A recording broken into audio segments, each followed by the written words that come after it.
What's good, YouTube? Levahr here, and I'm back with another NBA 2K24 video, and I got y'all with some tips and tricks on how to shoot better, how to make more greens, how to get that splash, you feel what I'm saying? A lot of people struggling this year. I'm gonna be honest, I was struggling at 1.2, but look, my issue wasn't skill, alright? My issue was a whole another situation, which I'm gonna get into in this video. Delay. We're gonna get into that in a little bit before I hop into this video, you know what I'm saying? Make sure you hit that like button, make sure you hit that sub button, and make sure you follow my Twitch, because I'm gonna be streaming on Twitch from now on. Once again, I'm not gonna be streaming on YouTube no more if you've been in my streams. So follow the Twitch. Link is in the description, you feel what I'm saying? Let me go ahead and get started. Peep the drip though on my player though. Peep the drip though. Hold on, let me get in the sunlight, you feel what I'm saying? Peep the drip on them. But anyways, first things first, let me go to the settings real quick. Controller settings. All right, this is the first thing I want to talk about. The shot time and visual cue. Now a lot of people have been saying like, oh, set point's the best one, jumps the best one, release the best one. Oh, you might as well go with push. Listen, bro, if you struggling and you feel like you can't figure out what timer to use, pick push. And let me tell you why. Push is literally the default. Push is literally the equivalent of late from 2K23 last year, you feel what I'm saying? And Mike Wang also clarified push, aka late, is actually the default. So in every other 2K in the past, before they had shot time and visual cue, the release time was always late, aka push, aka default, which was kind of like right when the shot is like, not like when he flicked the wrist, you feel me? Not when he flicked the wrist, but like right before he flicked the wrist. So he rose up, but he ain't flicked the wrist yet, you feel what I'm saying? So that's basically like the easiest timing. There's no other timing that's easier. People could argue jump, I guess when their feet leaves the ground or when their feet's at the top of the jump. People could argue release, that's like after the wrist is already like this, you feel me? People could argue set point, oh, that's like right at the forehead, release at the forehead. But a whole bunch of jumpers, like I've tried all the releases and I tried them for multiple jumpers and they be kind of different. Maybe it's just me, but they be kind of different if you ask me. So I just went with push. Push is like the easiest one. Like I said, it's the default timing. That's how every jump shot. I feel like you usually, especially if you're playing my team, you use push timing. You'll have a better opportunity of timing people's shots because it's literally based off of right before he flicks his wrist. It's like a regular jump shot timing. But yeah, I use push. Next, I recommend you do not use a shot meter. If you don't use a shot meter, you get way more of a chance of making your shot. Why? Because when you turn your shot meter off, you get a 20% shot boost to your jumper. You feel me? Whether it's a mid-range or a 3 or whatever. It's just better off to not use it. But obviously, if you don't know your jump shot, it makes sense to use a meter first. But the moment you start to get a feel for your shot, when to release it, then you should definitely take it off as soon as you can. You feel me? There are something I want to talk about. So I got a clip right here. This is me shooting a hop jumper, you feel me? I'm gonna show you where exactly I released on this point. This is the push release, all right? So boom, boom, boom, hop, right there. Just about right there. Maybe a little bit less. I tried to time it right, trying to time the pause right. Maybe a little bit less, but kind of like right there. So, well, that's a little bit late right there. Well, no, it's kind of like here, like right before the ball leave, but it's also right as the ball's leaving too. Just make sure your wrist isn't like this. Basically, you don't want the wrist like this. Hot zones. Next thing you want to focus on, hot zones. So hot zones definitely matter when it comes to greening your shot.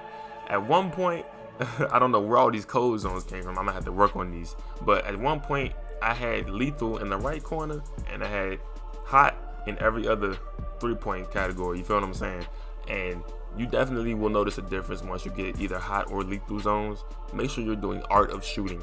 Okay, you only can do that I think once a week, I think, but you can also do a different method, which I won't discuss. If you want to know how to get more hot zones quicker, just look it up on YouTube and you'll be able to get more hot zones as soon as you can. You feel me? And that's going to definitely help you when it comes to greening your shot. You feel me? The last thing I want to talk about is input delay. This is the main thing that causes people to miss this year. It's the main reason why my 3-point percentage is low for the park. Now, if I go out of the park and go to my Pro-Am, you know what I'm saying, I'm shooting pretty good in Pro-Am, you know what I'm saying. I started playing Pro-Am after I learned how to shoot, and I'm shooting 65% from 3. That's tough. As you can see in the park, I'm only shooting 38. It used to be 19, but I've been slowly increasing it. The reason why it's moving so slow is because I played so many games. But input delay. So if you don't know this already, plug in a charger into your controller. You plug a charger into your controller, that's gonna help. It might not help all the way, but that's gonna help. I always keep a charger in my controller. Do not have your controller wireless. That just gives you more delay. You feel what I'm saying? Also, I recommend you get a monitor that has, I believe, 1 millisecond response time. You know what I'm saying? About 120 hertz. If you don't know what that means, you can just research it. I'm pretty sure there's plenty of people who have more information on that than I do, because I'm not that smart with computers. I know stuff about computers, but not really the types of monitors, types of computers, types of PCs and stuff like that. But that definitely is something to worry about. You know what I'm saying? Your monitor has to be good. That also helps with it, because the monitor type, the HDMI type, all of that goes with the response time your TV has to your controller. You feel what I'm saying?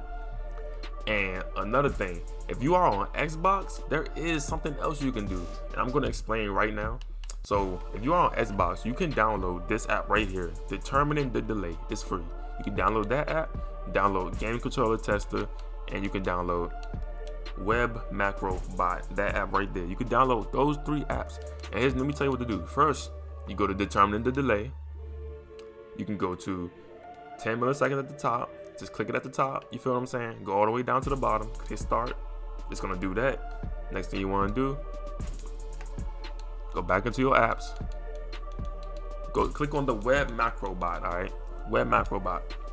And I'm gonna show you exactly what I did. So I got it right here. This is what I'm gonna click on. So I'm gonna click on this.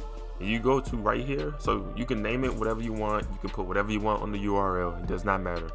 But we want to go right here. This interval minute part is going to say 10. You want to change this to 1. You feel what I'm saying? Change this to 1. All right. And then you want to hit this little play button right there. Boom. Start. Next, you're going to want to go to the Game Controller Tester. And what you want to do here, click New Interface. Go over Test Option at the top. You want to turn on Impulse Trigger. All right. You want to turn on Show Non-Dead Zone. You want to leave this as it is, independent axis. Also, vibration, power, and vibration. That's to your preference. I don't really care for vibration. You want to go down to in-app dead zone size. You want to put this all the way to 0. All right. And then you want to apply and start testing. Hit start testing at the top. Click the first controller. That's basically your only controller you got turned on. And you know what I'm saying? You can move your sticks around, and you'll see on the screen the directions is moving. And that's pretty much it. You get right back into the game and you'll feel a difference. Sometimes it takes a second to fully set in. That's something I noticed from when I played. It takes a little bit to set in and actually decrease the delay. You feel what I'm saying? Sometimes it just takes a little second. So if it's not like you don't feel a difference right away, you will eventually feel a difference. You feel what I'm saying? It just like look, if you go to my streams, I'm telling you, like, I be feeling good. Even when I'm streaming, like, dang, I feel smooth. It's not delayed. I feel fast. I'm not moving slow.